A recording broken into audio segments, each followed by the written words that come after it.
Hello, my crafty friends. My name is Linda Edwards. I'm an independent Stampin' Up! Demonstrator with Crafty Heron Designs, and I am here to show you how to make this adorable card today.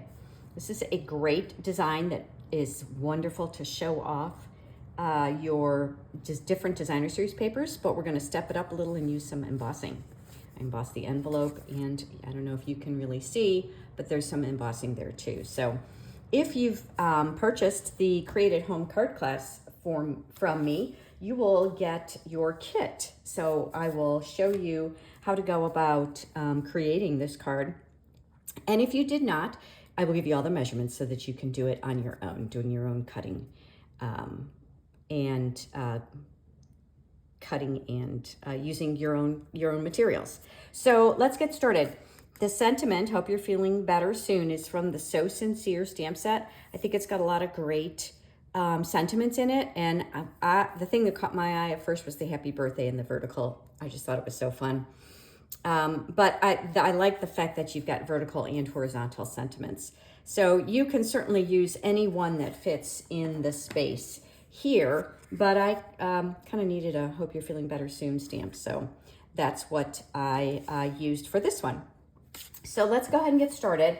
So the first thing you'll see is if you've got the kit, everything will be in your envelope.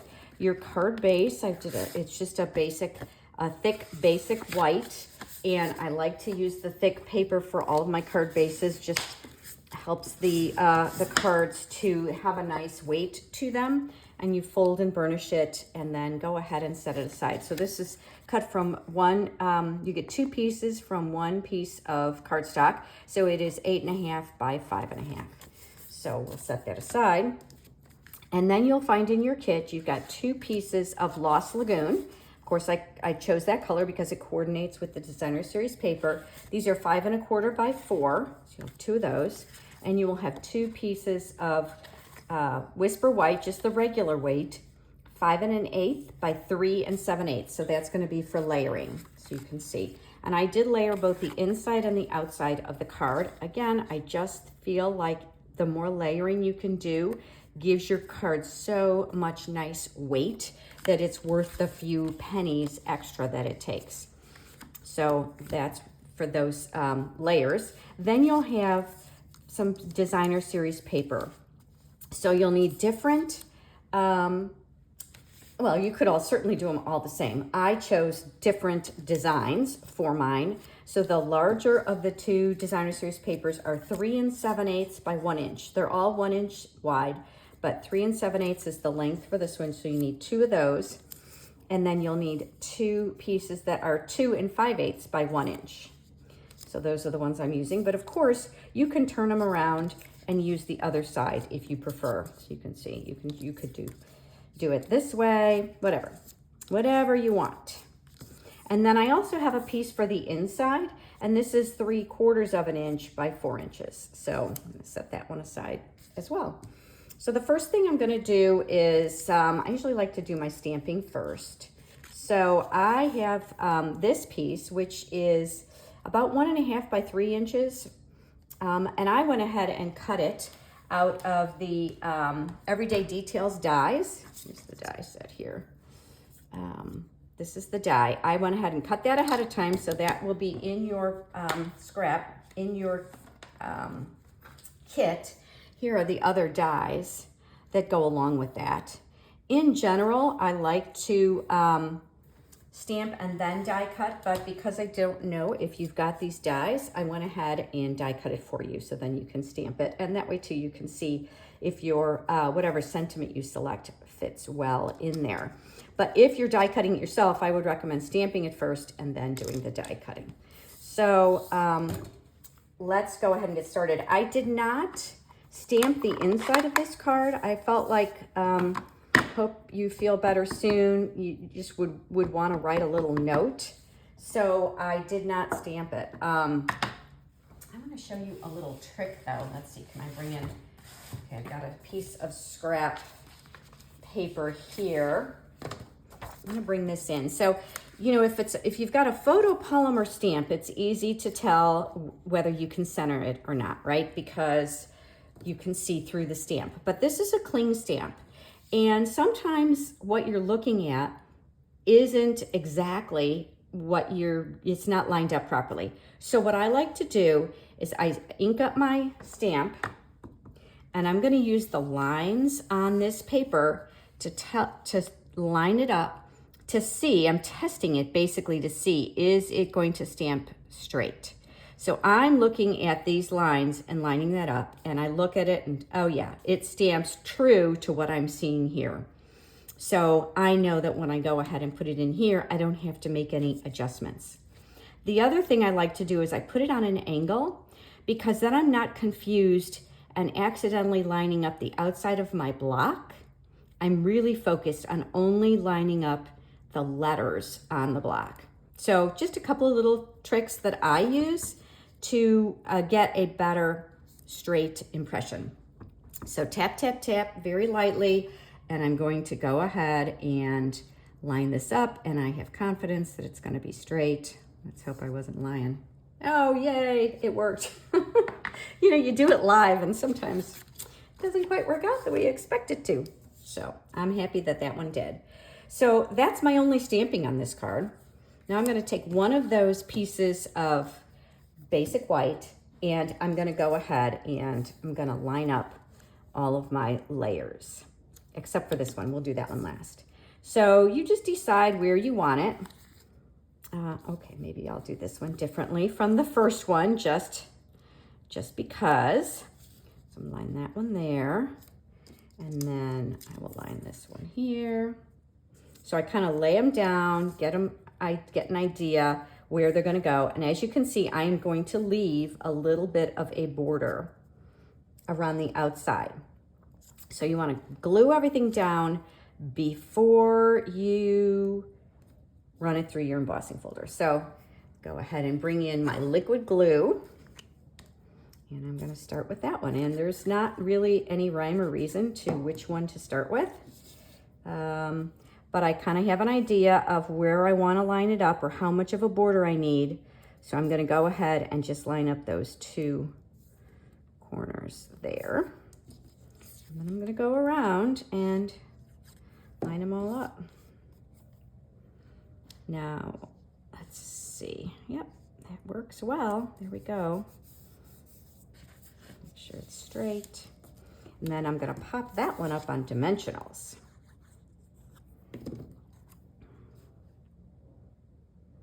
There we go. If you're in the Greensboro, Georgia area, I'd love for you to join me at one of my classes. I do hold classes once or twice a month, depending on the month. And we have a lot of fun in our classes. But if you're not in the area and you'd like to receive some of the card kits, feel free to join my newsletter so that you can get the information that you need in order to know what classes are going to be held. And I gave you a little sneak peek of the cards too, although sometimes I switch them up.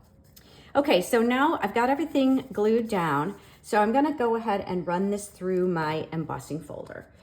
So let me bring in my, let me get some of this out of the way so that I can bring in my Big Shot. So I'm using the Cute Crochet embossing folder. I thought it kind of lent to that quilted look. I really like this, so I thought it was cute with this card because it's kind of a quilted look. And I'm going to go ahead and put this on the inside. Now, it is a 3D embossing folder. So according to our information here, you need plate 1 and plate 4 for the 3D embossing folders. So in general, you run them through, you line it up, and then run it through with the folded side first.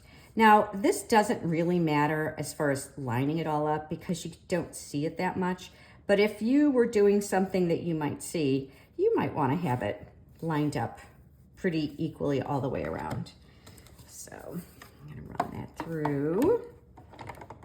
Hopefully I don't hit, sorry about that. Twisting my background. Oh, that's tight. Okay. Not sure why that's so tight, but it's okay. I think it's just because the surface was wiggly. So there you go. Can you see that? It's really cute. It just takes your card to another level. And then I'm going to go ahead and I'm going to emboss the envelope. Now, remember I said that, you know, in general, you want that embossing folder to go through your machine with the folded edge first. Well, I'm going to break that rule because there's no way to get that through, as you can see, if I do it that way. But it'll be okay. I would say I wouldn't want to do this all the time, but once in a while, I've done it. I've done it quite a few times, and I've never had an issue. So I think it's going to be okay. And that one goes through a little bit easier. All right, take this away and put that out. And there you go. Isn't that fun? Nice and simple, but I think a great way to decorate your envelopes. Very subtle, but really pretty. And now we're basically just gonna pull everything back in and put it together. So we'll go ahead and do the inside first. Make sure I've got it the right way. Have you ever done that where you put your card together and it's backwards or in? Oh my goodness, yes, that happens. It happens to all of us. All right, so this one's gonna go here, and actually, what I really should have done was layer this on first in case it wasn't the right length. But fortunately, it is, so I'm gonna be okay. But really, I should have done it first. That way I could have trimmed off any little edge if it was hanging over. And I'm gonna leave just a little bit of a line there, a little bit of white on that side. And if you wanted to stamp your sentiment, I would lay this out first before stamping it, but I wouldn't attach it until I've already stamped my sentiment. Because, you know, if you make a mistake, you've got another side of paper to work with. But even if you did it this way and you stamped it and it was crooked, you just add another piece of paper on top and that would be okay.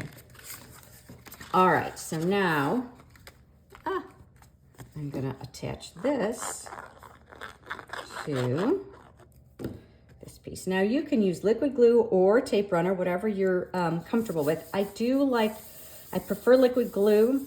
It works well for me, but especially when I'm doing some embossing, because you have those ridges and the liquid glue adheres a little bit better to the peaks and valleys.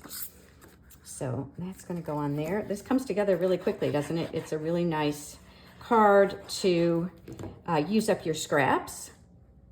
And if you need something really quick, you can obviously use any sentiment and different papers to get different results. And let's see, let's bring in my dimensionals. And I'm just gonna go ahead and put a couple of dimensionals on there. Maybe I'll do 3. And then I am gonna do a little embellishing. I like, you know, gotta have a little bit of bling on your card. This is just centered in here. So, you know, if you don't have dies, you could just cut that from colored paper or cut it from paper and attach it. You don't have to actually have the die for it. Now I'm gonna use these. This is the Tinsel Gems 4-pack. I write the colors on my package because they're not always there, and that helps me to remember. So it's the Berry Burst that appealed to me. I feel like it pulls out that pink, but you could certainly use different colors. If you ordered your kit from me, you will have these gems in your kit. So go ahead and look for them. Sometimes they get kind of lost in the envelope. Now, I typically like to do 3, but I don't know. I felt like 2 worked better this time for whatever reason. So I just did 2.